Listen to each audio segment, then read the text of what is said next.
come in here, am I gonna create an echo? Yeah. And my mic's on.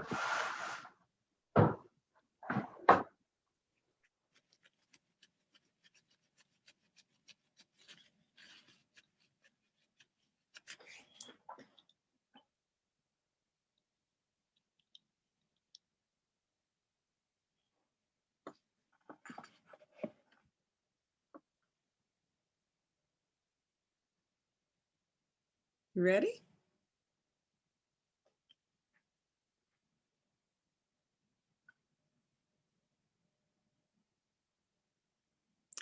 Hey, everybody. Thanks for tuning in to AACPG Facebook Live event. My name is Angela Walker, and I am so excited to be here with you this evening.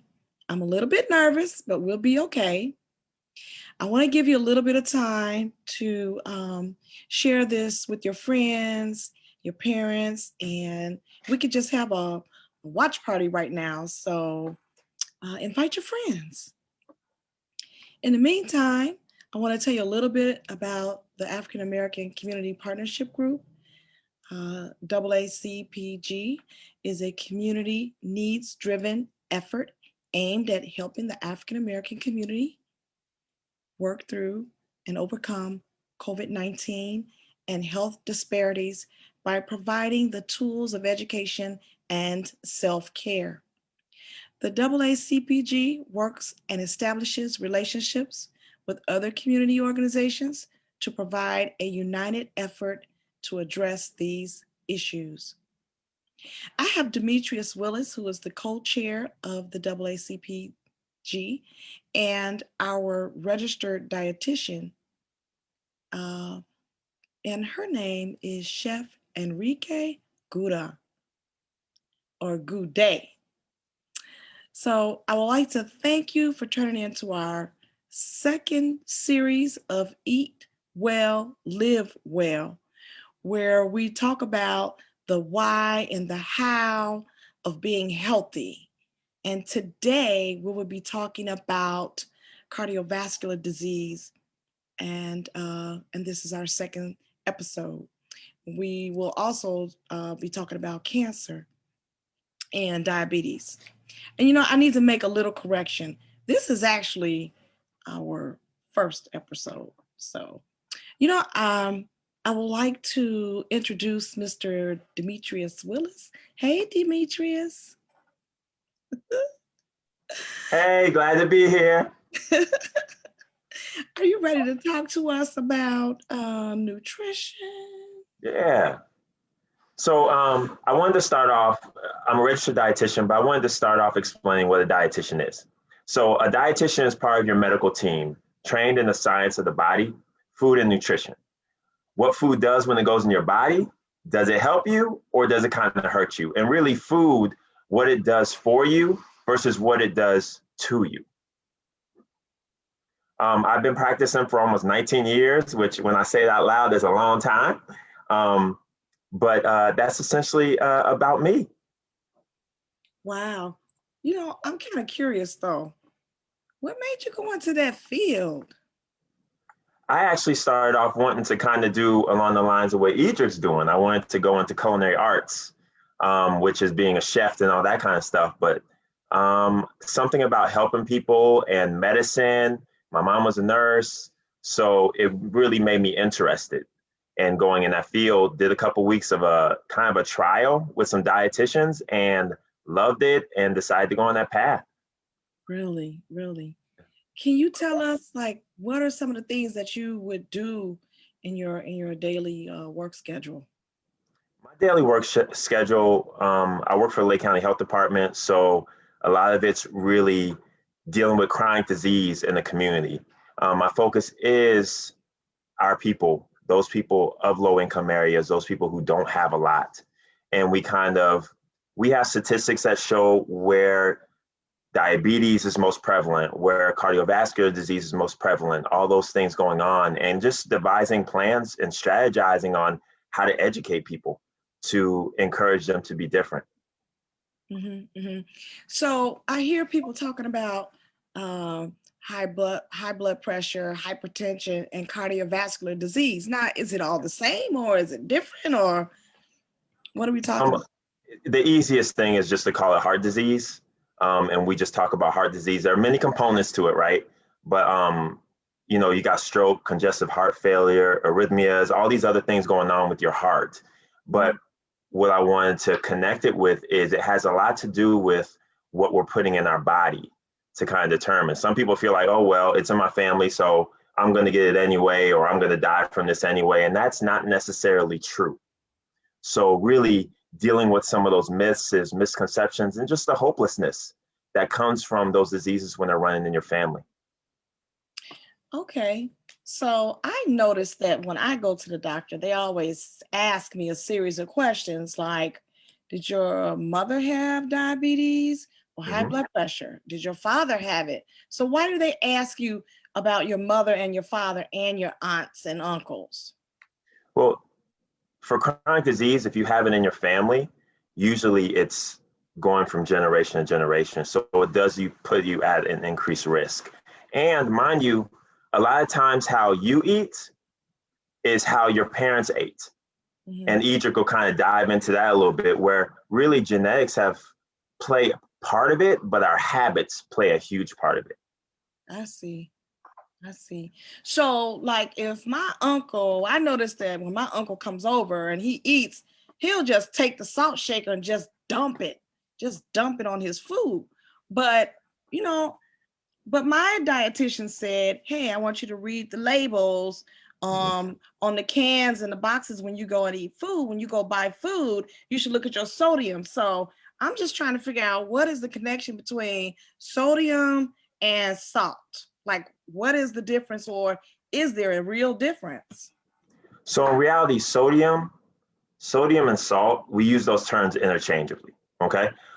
Salt comes in a lot of different sizes, colors, tastes. It's amazing the different types of salt, but bottom line is salt is salt. And when we talk about salt, we're talking about, the blood pressure and the different issues that taking in high sodium brings to the table. What we do know is that, according to the CDC, one person dies every 36 seconds from cardiovascular disease. Whoa. So in this phone call today, or in this Facebook event, by the end of this call, sadly, about 75 people will perhaps have died from cardiovascular disease in this little time. That's how hard it strikes. And that's not really dealing with the fact that African Americans are 3 times the risk of cardiovascular disease and 2 times the risk of dying than whites are. And stroke, of course, we're much higher than whites as well, 2 to 3 times the risk of having a stroke. And the last thing that I read that was really interesting is 3 and 4 African Americans may develop high blood pressure by the time they're 55, which, nowadays that's not that old. But it's striking us, and it has a lot to do with what we're putting in our system. So what we hope is that in this conversation today, and the same way that I try to counsel and really mentor other dietitians, is I encourage them to get to the why. You can't just tell people what to do and expect them to do it. All of us are adults, and we really want to understand why we need to do that. Why can't I just keep doing what I'm doing? So by diving into the why, you're dealing with the other issues of really not understanding. So you want to improve attitudes, improve perspectives, educate and provide knowledge. And then that way, when they make that decision, they're conscious of the reason why they're making it, and they're conscious of the results that they may end up with. Okay, well, I got another question for you. So, my dietitian said, hey, you need to let go of the soda pop. You can't have Coke. You can't have Pepsi. And no, you can't have butter. You definitely can't have bacon. And I just don't understand, like, okay, I gave up the pop. I thought that'd be enough. But I said, well, hey, what's wrong with bacon and sausage in the morning? I eat that every day.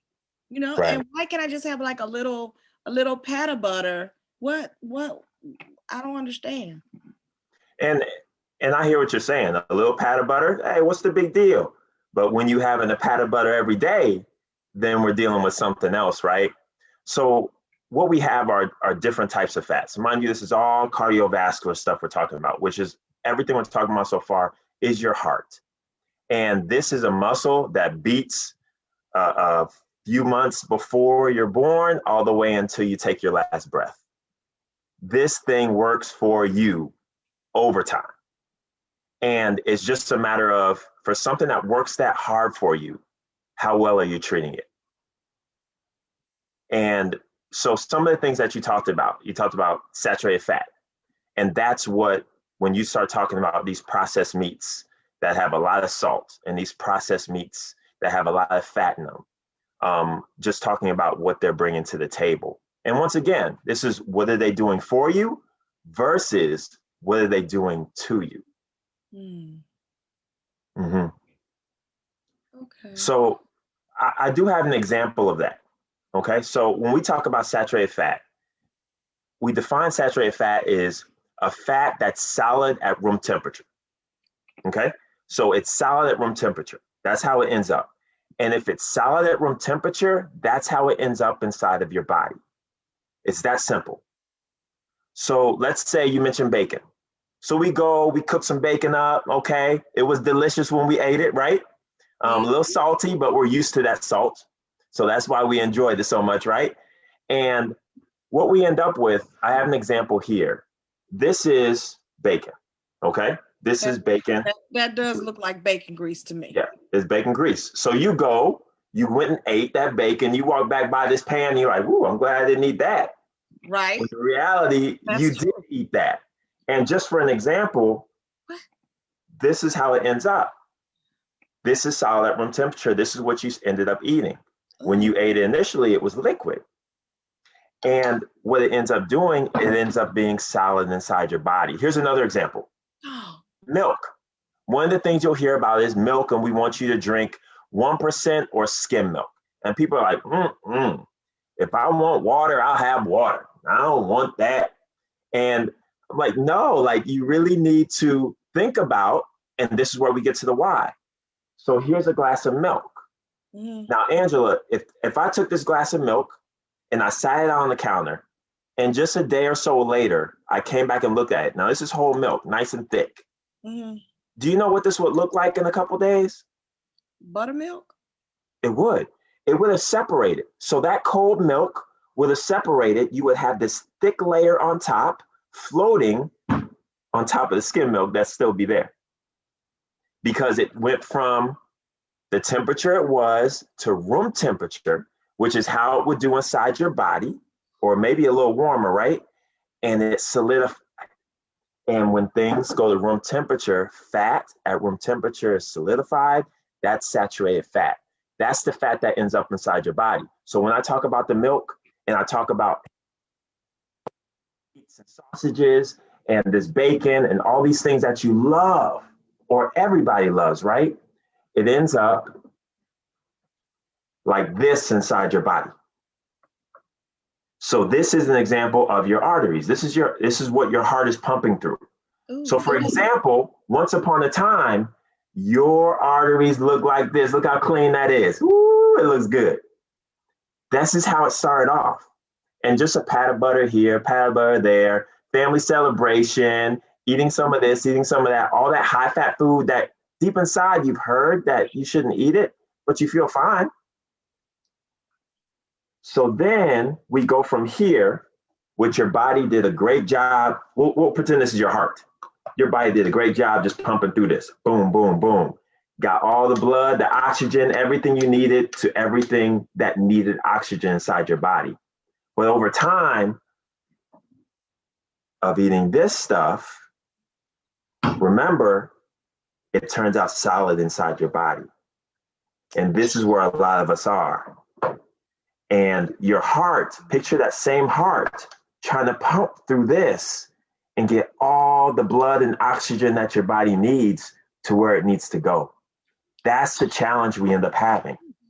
Now, mind you, you might feel fine, but that's why we get labs done. And that's why we go see our doctor so they can really give us a real look at what we've been eating and what it's been doing to us. So that's just an example of saturated fat and how it ends up inside of us. Wow. I've never seen that before.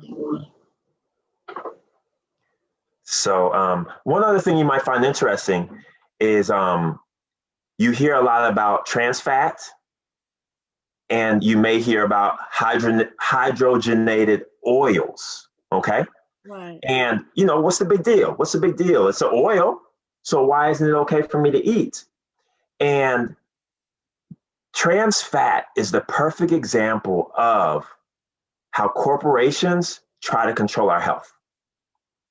Here's what I mean. Yeah, I don't understand. Here's what I mean. So let's say you own a huge corporation. You're making, we'll say, pizzas. Okay. You're making pizzas.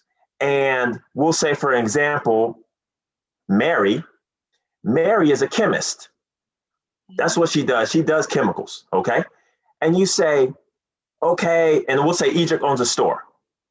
So Edric at her store, okay, you get pizzas, Angela gets pizzas, sends them to Edric's store. Edric tries to sell those pizzas, and doggone it, she doesn't sell all of them. So she tells Angela, well, I didn't sell all the stuff, but I'll pay you for what I sold, okay? So you guys had that exchange, and you're like, doggone it, I need you to sell all this stuff. So then you call Mary. You're like, hey, Mary, do you think you can come up with something that can make this pizza last longer? And Mary says, heck yeah, let me see that pizza. And she goes to her chemistry lab and she's putting all this extra stuff in there. She gives you this pizza. Edric puts it on her shelves. And instead of it going bad in about 2 weeks or maybe a month, now it can last for 6 months on the shelf. Now, mind you, I use pizza. It could be anything, okay? But I took something and made it cheap and put it on the shelf, and I even may sell it cheap.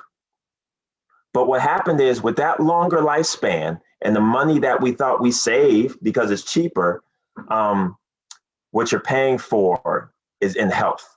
You're paying for it in years. You're paying for it in comfort. So these companies and these chemists and all these people who get together to make a quick buck, it's at the expense of our health. And that's what hydrogenated oils are. That's what the trans fat is. That's what these really cheap chips that are hot, that's what all that stuff is. And I'll dive into, in our next session together, I really want to dive into what your body does with that stuff when you eat it, because it does contribute to things not working like they should. But we'll talk about that next time. But I really wanted to paint the picture in this session because it is an oil, and it is what people are doing to try to make money off of us. And remember, these cheap foods, they're not everywhere, but for some reason you find them in our communities. You find them in our locations where we don't have grocery stores, but we sure enough have this junk food that's cheap for us to buy.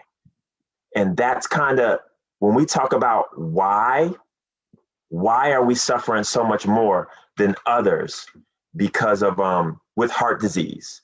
It's because of healthcare access. It's because of quality of food, but also quality of healthcare, environmental influences, racial discrimination, diet, smoking, socioeconomic. I can go on and on.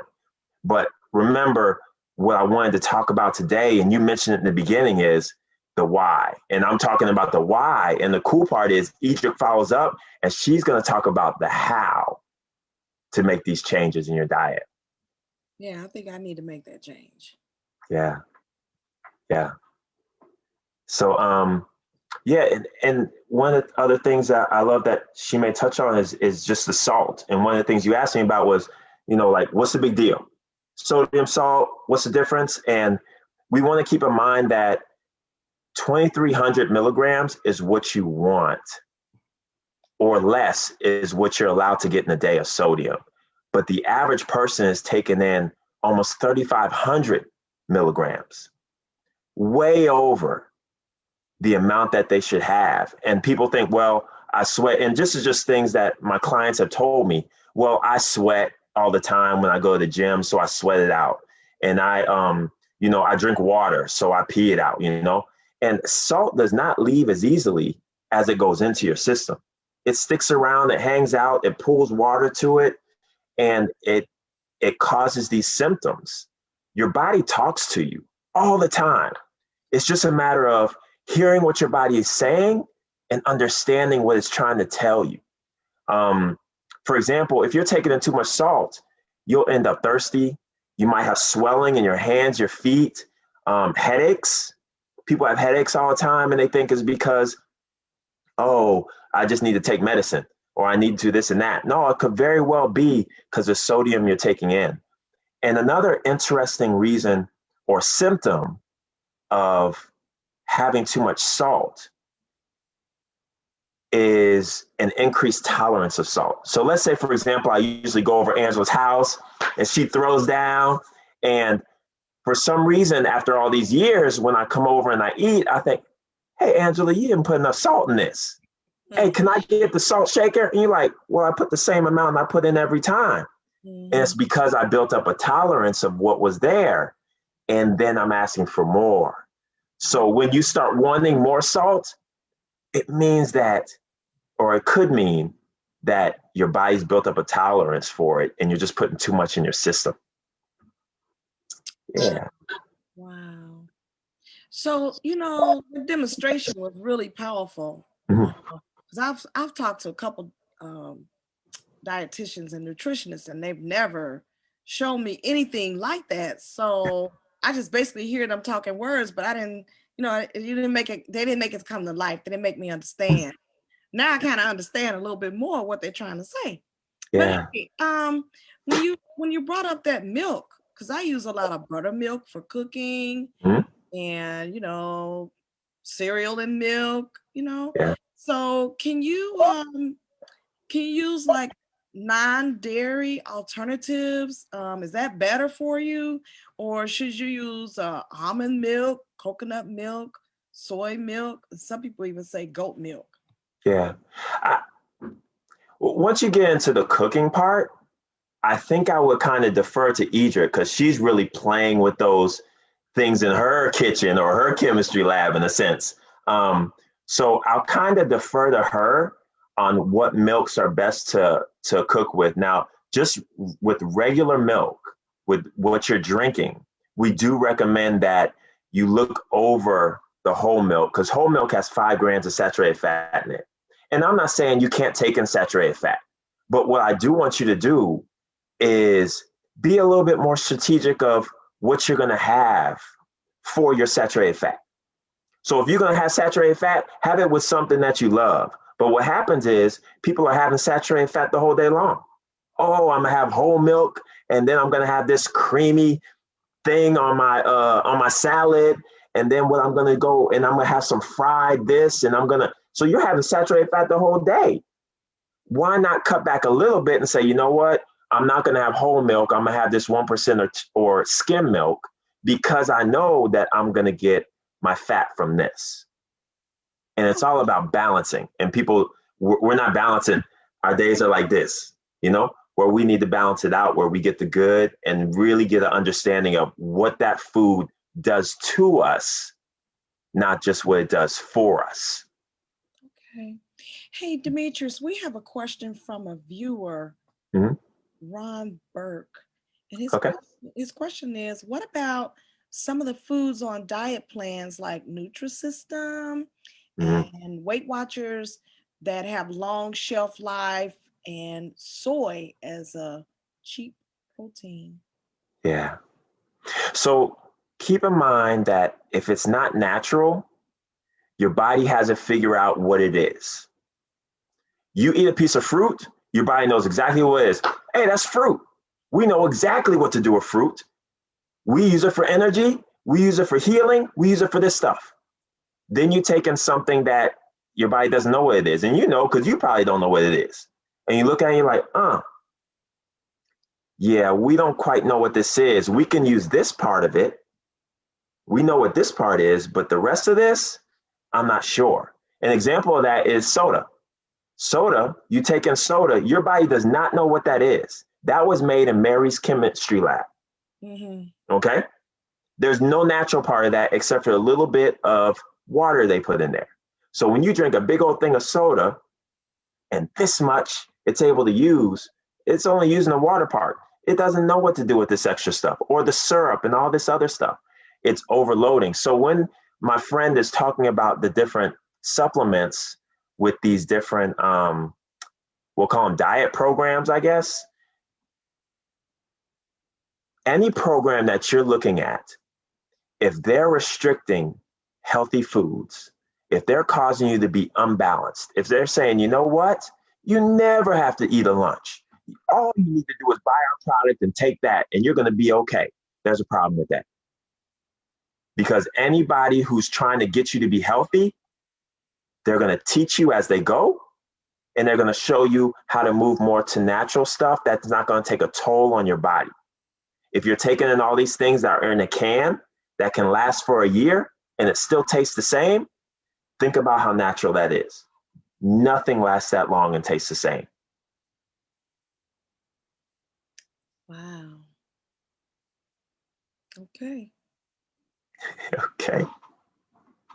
This is really good.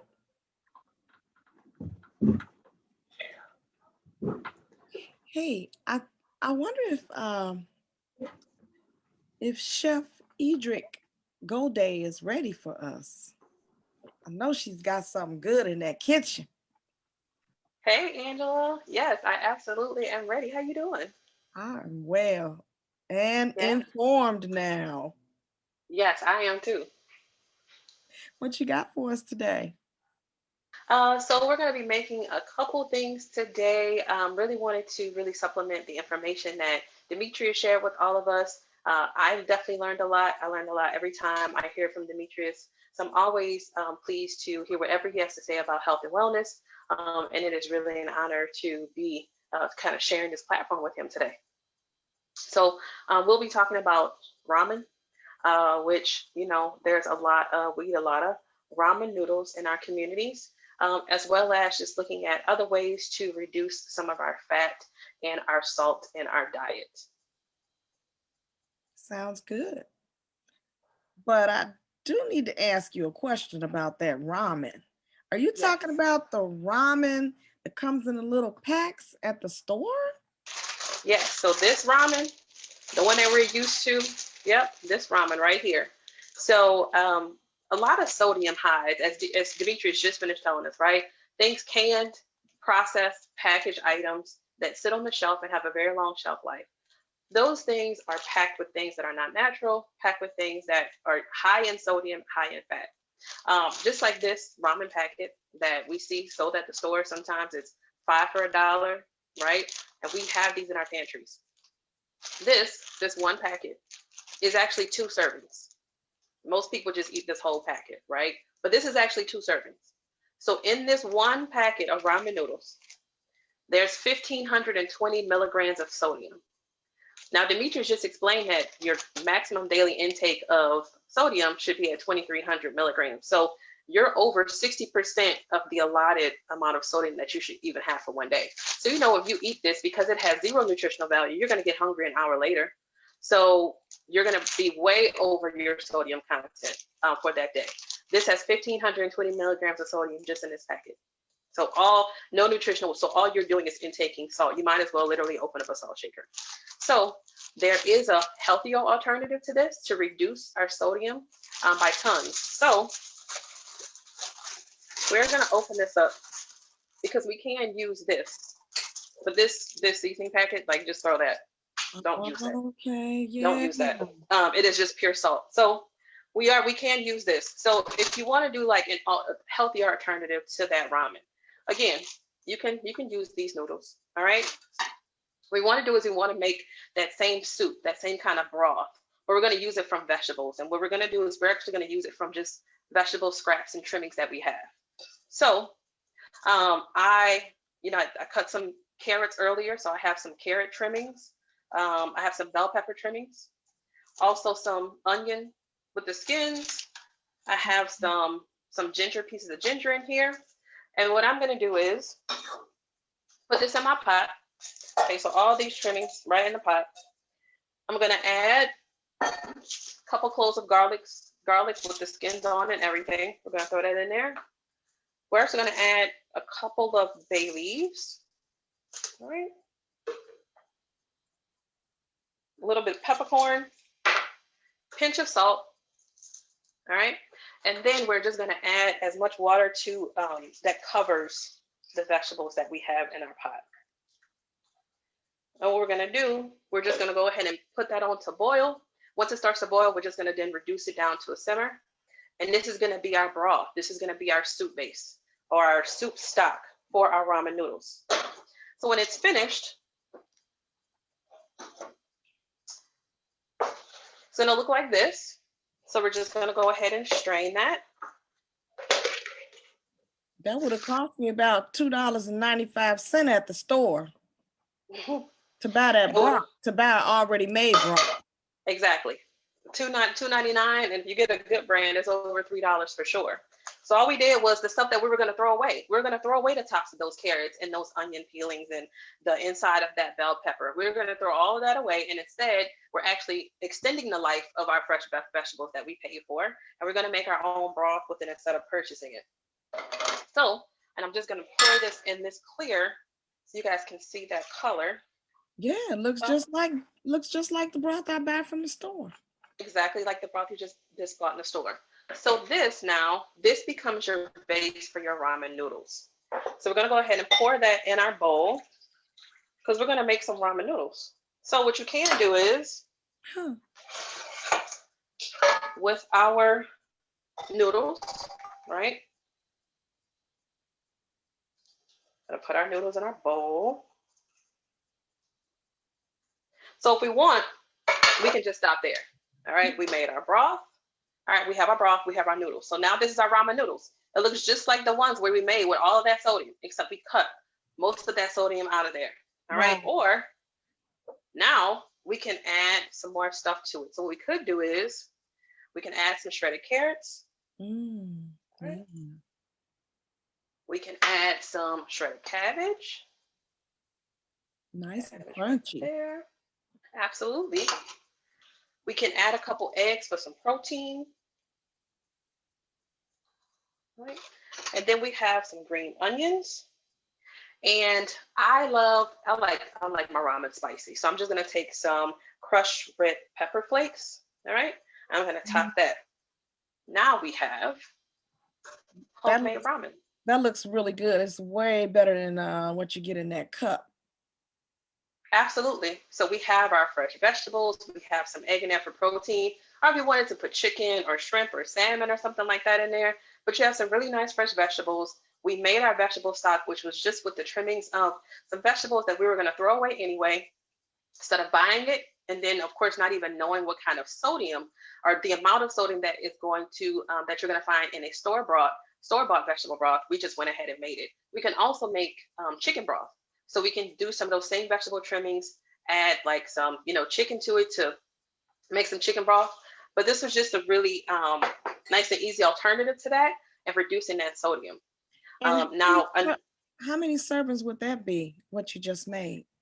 What I just made would be, since we used that whole pack of ramen, so it would be 2 servings. Mm-hmm. Now, could you use a noodle alternative to kind of like cut the carbs? Absolutely. Usually when I, have to buy store-bought pasta, I usually either buy pasta that's high in fiber, so I'll do like a whole wheat pasta, or I will buy a vegetable-based pasta, just what I prefer. Thank you. Absolutely. And then so there's another item that we use all the time that we don't think about that hides a lot of sodium too. It's condiments, mainly salad dressings. So we can have this beautiful, nice, bountiful, fresh salad that was like, I made this fresh. I'm using all fresh ingredients. I have my, my spinach and my arugula and then tomatoes and cucumbers and all these fresh, nice things. And then we go and we put, a cup of Hidden Valley Ranch dressing. And I'm really guilty of it. I love Hidden Valley Ranch, y'all. I really do. So this was something that I had to adjust to as well. But an alternative to that is of course, making your own. And I'm going to show you really just how simple making a vinaigrette salad dressing is. So I'm just going to use a mason jar. But the base of making your own dressings is oil. So there are differences in oils. particularly healthier oils as opposed to ones that are not as healthy. And Demetrius just touched on that earlier. So the oils I have here that are healthier alternatives this is olive oil. So we just have plain extra virgin olive oil. This olive oil is great for salad dressings.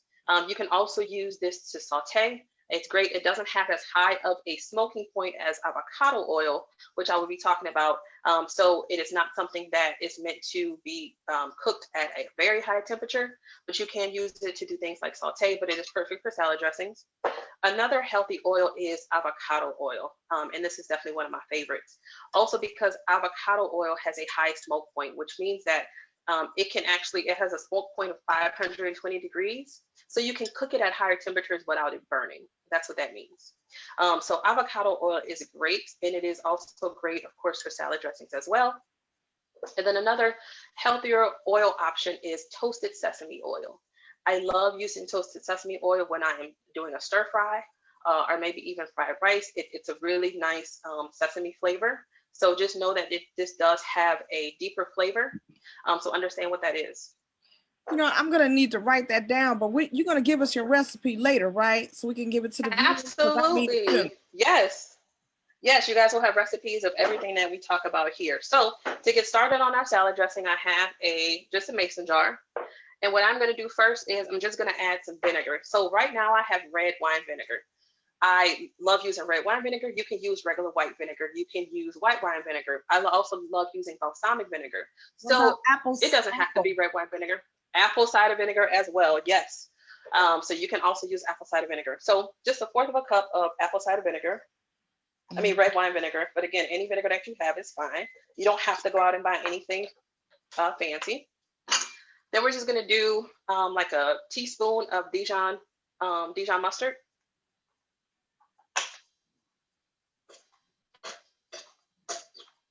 All right. I minced up 1 garlic clove. So that's just 1 garlic clove that we're going to add in there. Put some flavor. Tablespoon of fresh lemon juice. So we're just going to squeeze that right into our. I noticed you don't have to measure. I know that usually squeezing about 1/2 of a lemon is about 1 tablespoon. All right. And then again, so the base of this is going to be oil. So we have 1/4 cup. So 1 part vinegar to 3 parts oil. So we'll do 3/4 of a tablespoon. 3/4 of a cup of olive oil. I wish I could smell that right now. What does that smell like? It's lemony and garlicky. So it has a really fresh scent. But then that savoriness that's coming off the garlics is really, really nice. And then again, just a quick pinch of salt.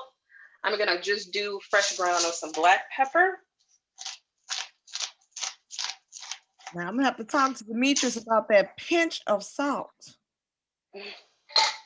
Well, that pinch of salt, this is about, we are making, since it's a cup, so this is 12 servings of salad dressing. So now that we have it in the mason jar, all we gotta do is shake it up. Okay. That's it. Now you have fresh homemade dressing. Yum. So this is what you can put on your salad instead of the processed and packaged salad dressing that you find in the store. Okay. So those are 2 really simple ways. And as you see, they were really quick, right? It was just a few ingredients that we put together to make our salad dressing. And that was it. Can that double as a marinade? Chef, could that double as a marinade? Yes, you absolutely can double it as a marinade. Okay. Sounds good. Yeah.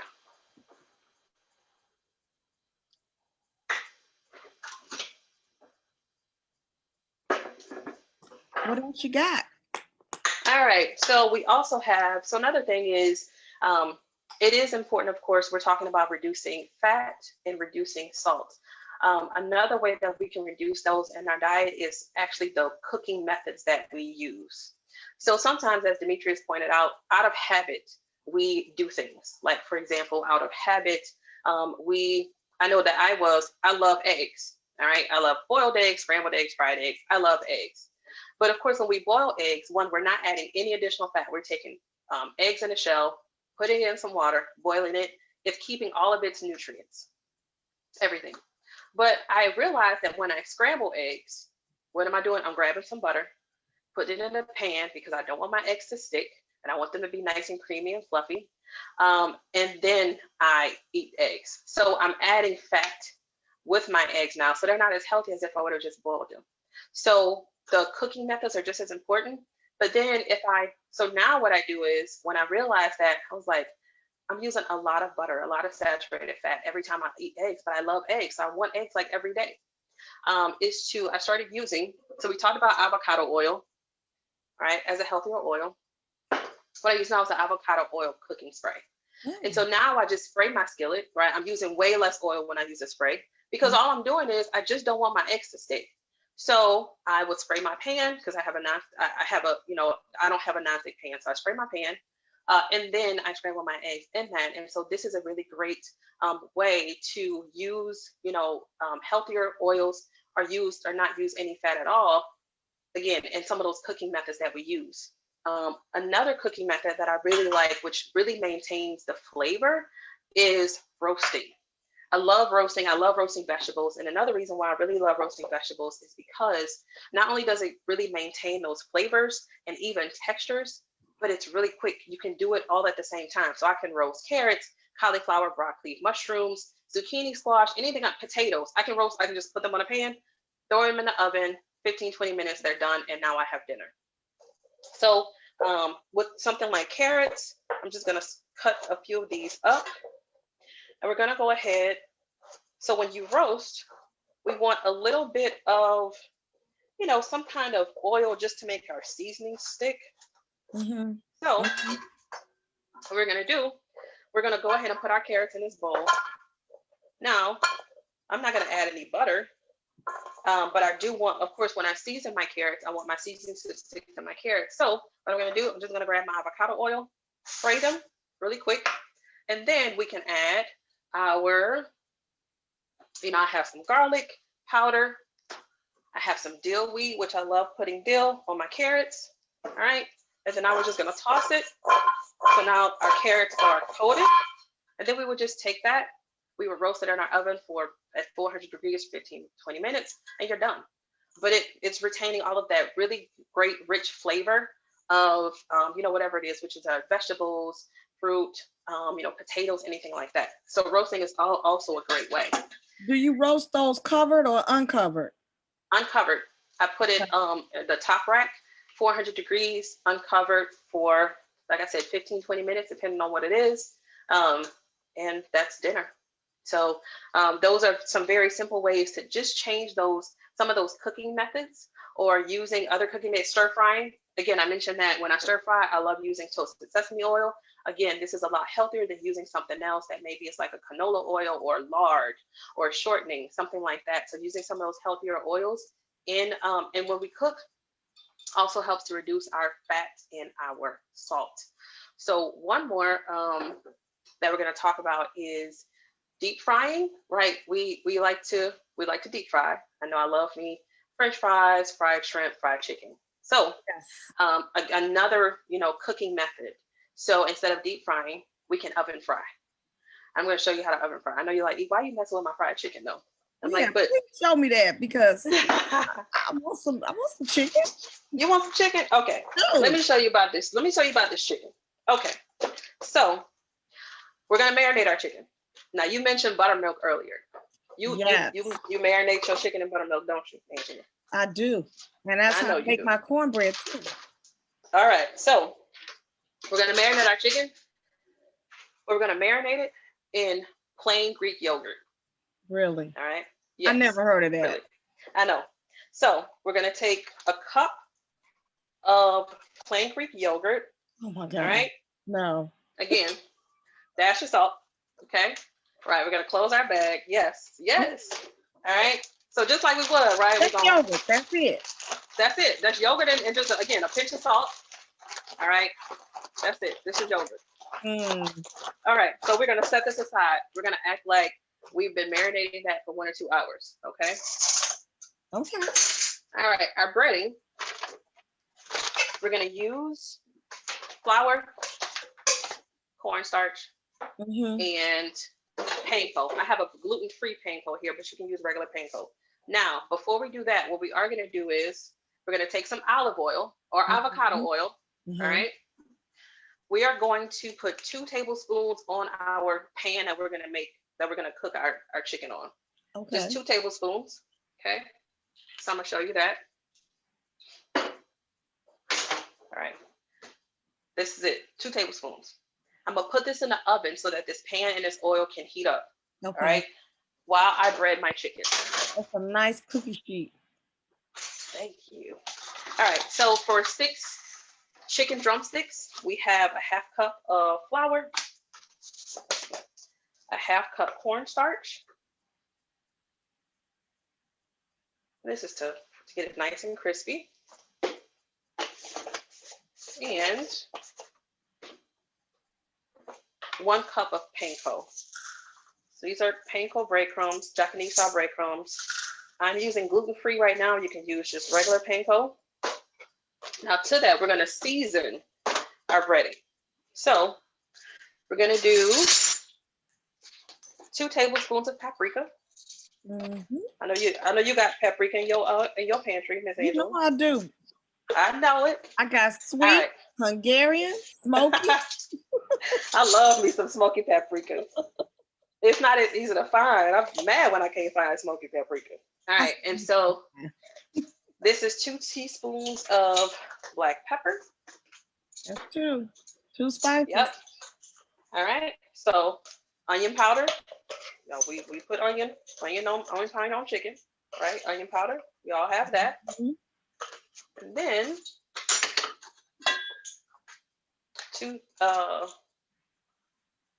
we're gonna do, this is garlic. So 1/2 teaspoon of garlic. Mm. All right. Now we're just gonna mix all that up. All right, let me get my flour out the way. Just gonna mix all of that up. Can I use toast to make breadcrumbs? If I don't have You sure can. Okay. Yep, you sure can. All right, so now that we have all of that mixed up, what we're gonna do. First, let me get my pan back out. So our oil and our pan is now heated. All right, so now we have a nice oiled pan. But again, this is just 2 tablespoons of olive oil that we put on our pan. So what we're gonna do, remember our chicken that was marinating in our Greek yogurt, a teaspoon and a pinch of salt. All right, we're gonna bread our chicken. Okay, just like we normally would. We're gonna bread our chicken, but instead of right, and now instead of deep frying it, we're gonna put it on our heated pan with our olive oil. All right, and since it's preheated, that oil is already hot, so it's already starting to kind of, cook the underside, brown it. So we have, now I do like my chicken, like I said, I love spicy food. So I usually add a little bit more cayenne pepper to it. But again, I'm not adding anything with hidden sodium like hot sauce or mustard. Mm-hmm. You know, to marinate, those things have hidden sodium as well. Remember, it's another condiment. So if you do want to add any like additional seasonings, make sure, it's like crushed red pepper or cayenne, and it's herbs. Okay. So this is our last chicken drumstick. All right, we're just gonna get that nice and breaded up. Now we're putting this in the oven. 15 minutes, all right? And then we're gonna flip it, another 15 minutes, and then our fried chicken is done. So we're gonna go ahead and throw this in our oven. What's that temperature? 350, all right? And this is what it looks like when it comes out. It's fried chicken. Doesn't it look good? It looks like you deep fried it. It's just fried chicken. Yep. And it tastes just like it too, with our Greek yogurt marinade, just a pinch of salt. And then I just season my flour and my cornstarch with some onion powder, garlic powder, paprika, and some black pepper. And we got oven fried chicken without deep frying it and all of those saturated fats. Wow, that's awesome. That looks good. Yeah. I'm hungry. I'm so hungry. So yeah. So that's what I have for you today. Wow. You So know, what you you need think some about that? greens to go with that. You need some greens to go with that. Yeah, so speaking of greens, you know the holidays is coming up. Angela, you making some greens? I don't know, maybe. Cabbage is so much easier. I think that's why I love cabbage because it is easier. So, but even with cabbage, what are we usually doing, right? We put some ham hocks in there or some bacon, Right? ham, right? And those things are high in fat too. Like Demetria said, when it, at room temperature, right? All of that fat from those ham hocks and all of that stuff, that's how it's ending up in your bodies. So even a healthy alternative to your greens. I know that you like, don't touch my greens, E. Small changes. So what I started doing, instead of using something like ham hocks, bacon, stuff like that, I started using, animal proteins that were a little lower in fat. So like I love using smoked turkey tails, smoked turkey drumsticks, smoked turkey necks. So still seasoning greens with that nice smoke flavor. Mm-hmm. And then I moved on to eating greens that didn't have any meat in it. I know y'all like, you crazy. But still having that smoky flavor because I started using what we call liquid smoke. So it's just a little bottle, right? And it's just to add some of that smoky flavor to it. But again, that vegetable broth that we made earlier, remember we made that vegetable broth, right? For our ramen, Yeah. we can use that same vegetable broth, right, as a base for our greens. So we can still make that vegetable broth. That can be the broth. We put our greens. I love to mix my greens. So I love mixing kale and mustards and collards and all of that together. But instead of using meat, I use just a little bit of liquid smoke to add that smoky flavor, as if I did put some smoked ham hocks in there, using my vegetable broth as my base. And now I've not only cut my fat, but I've also cut my sodium. So I hope that's something that you guys can take with you for the holidays. Hey, chef, what Yes. about that liquid smoke again? What does it look like? I've never seen it before. It is, and I do have it, but it's just not in front of me right now. But it is just a small bottle. It's about this big, and it says liquid smoke right on it. So it has like a hickory mesquite flavor. Again, all it is flavoring. And it's just, again, it is very strong. So just use like not even a capful. If you're going to do like 3 bunches of greens, like a half a teaspoon, literally. But it just gives the food some really nice smoke flavor. Okay. Chef, you use the olive oil and avocado oil. Do you recommend any other oils like that grapeseed oil? I hear a lot of people talking about that. Could you? I don't recommend grapeseed oil as one of the healthier oils. Like I said, something like extra virgin olive oil, your avocado oil, and then even your toasted sesame oil. Those are some of your healthier oils that would be better to use for sure. And we would use that instead of butter. Correct. Yep. Well, what about artificial butter? Artificial butter. So it really depends on what it means by artificial. I think you have some plant-based butters that are plant-based butter alternatives that are, they're plants. So your body knows what to do with those things. They're vegetable-based. So your body does know what to do with those things. As Demetria said, if all of this artificial stuff, your body doesn't know what to do with it, like, soy, things like that. So just be very careful and mindful. I, of course, would not suggest margarine. Butter is, of course, more natural. Margarine is basically plastic. So we don't want to do that. But any alternatives to that would be using some of your healthier oils, because as Demetria stated, at room temperature, these are liquid, right? So this is how it's in your body instead of your solids, like something like shortening, lard, and butter, which at room temperature, it's still a solid. Wow. And I still see people buying a lot of margarine and a lot of lard, but they say lard is coming back. I think they're just trying to sell it. Yeah, that's all it is. As DJ said, it's amazing how some of these major corporations, it's all about a dollar. So they will sell you any story to make you buy it. Chef, that was really great. I enjoyed everything you did today, and I learned so much. I mean, who knew that you could take yogurt and use it to make chicken?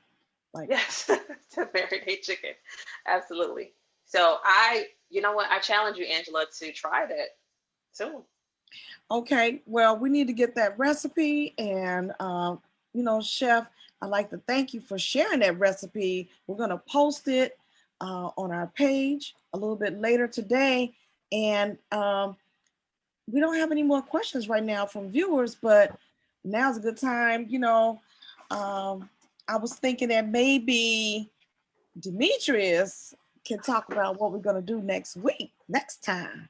Okay. I do have some of that because Chef Edric put me up on this liquid smoke stuff. So I went and gave that a shout out. So Oh, that's liquid smoke and it's in a little bottle that I gave it a shot and it really it does bring that smoky flavor. And you do have to be careful now. A little bit goes a long way, and that's good stuff. You want something that has that potency so you're not dumping and you're taking in a whole bunch of stuff. Yeah. Yeah. Because I like that meat flavor. Uh-huh.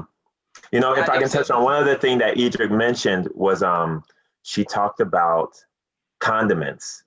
And something that surprises a lot of my clients is when I talk about sodium and the different ways sodium sneaks into your diet, I talk about ketchup. And ketchup, 1 tablespoon of ketchup has 160 milligrams of sodium in it.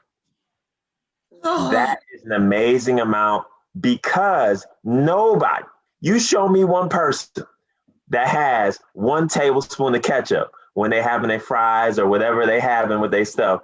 1 tablespoon? People are squeezing that big bottle and then going to get another one. And I just say that to show that's just an example of how sodium just sneaks in and piles up. So by the end of the day, oh my goodness, how much did I take in my system? That's amazing. I did not know this. So what I encourage people to do, if I were just to throw out 3 things for you to work on, okay? Starting tomorrow is pay attention to your food labels. Everything that has food that's meant for you to eat has a nutrition label on it. And what we want you to do is for sodium, try to get things that have 140 milligrams or less in it. So 140 milligrams or less of sodium and whatever it is that you're choosing per serving, okay? And the other thing is I talked about trans fat. I talked about how that's this backdoor deal that sacrifices your health. You should get no trans fat in your system. So anything that you see that has trans fat, do not bring it home. Anything that you have in your kitchen right now that has trans fat, sometimes I'll tell people just finish it and don't buy any more. No, if you got trans fat in your kitchen, you need to get rid of it. And that's how serious trans fat is. We know exactly what it does to your heart. We don't want to mess around with that. So no trans fat. And the last thing I would mention, if I were to encourage somebody, is watch the saturated fat. Start to look at the labels, the food labels of foods that you're getting, whether it's bread or anything. And it should have about 2 to 3 grams or less of saturated fat. And I say that because you want to have guidelines. When you go to the store, it shouldn't be this random thing that you continue to grab the same thing you always grab. I want you to look at the labels, take a little more time in the store, and find the things that are doing something good for you, not doing stuff to you. And Angela, you mentioned what we're going to talk about next week. Next week, we're going to deal with exactly that. We're going to deal with what's a food and what's really not a food. And what is that doing to you? And how is that connected to cancer? Now, we had a fantastic Facebook Live event with Dr. Willis about 2 weeks ago. Amazing. Laid out all the statistics and all just the understanding of cancer and how it strikes and how you need to defend yourself by going to the doctor and doing all the things you need to do. This is just the next step of how do you prevent it? How do you prevent from getting it again? What are some steps that you can do to make that control? So anyway, that's what we're going to talk about next week. This has been really cool. Wow. This is really interesting. And my name is Angela Walker. I'm so happy to be here. And I want to thank Demetrius Willis and Chef Idrik. Idris, yes. Idrik, go there. He is fine. I'm working on that. And and to our audience, we want to thank you for sitting in with us tonight. We're looking forward to you coming back next week. I'll be watching next week because I want to know more. You're going to help me to be better so I can live longer and enjoy my life. Enjoy my life. Chef, everyone Chef, would you like to share your social media information? Yeah, absolutely. So yeah, we just want everyone to live longer and have healthier lives, right? Like as my shirt says, make the hood healthy again. All right, so that's what we want to do. So my social media handles, you can find me on Facebook at Idrik Gode. So EDERIQUE. And then on Instagram, Ego Michelle, so EGOMICHELE.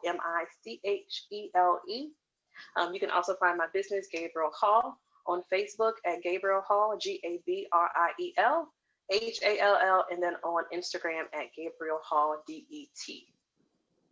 Yeah. And follow AACPG. Yes. They got all kinds of information for you. We're doing it all the time. So please tune in. We have great hosts like Angela who are on with us. And our page talks about COVID-19. It's talking about all these health disparities that are striking us and how to defend ourselves. Yes. Yes. And you know, you saved my life with that chicken, right? Yes. Yes. I can't wait. Listen, I can't wait to dig into this, Angela. I am so excited. I can't wait to hear from you because I know you're going to try it and let me know how that Greek yogurt marinade was. I'm definitely going to try that. You know, I got to try that. Maybe thanks, y'all. Whole family. Tell my whole family. Anyway, everybody, thanks for stopping in. Thank you so much. We had a great time today. Bye-bye, y'all. Thank you. Everybody.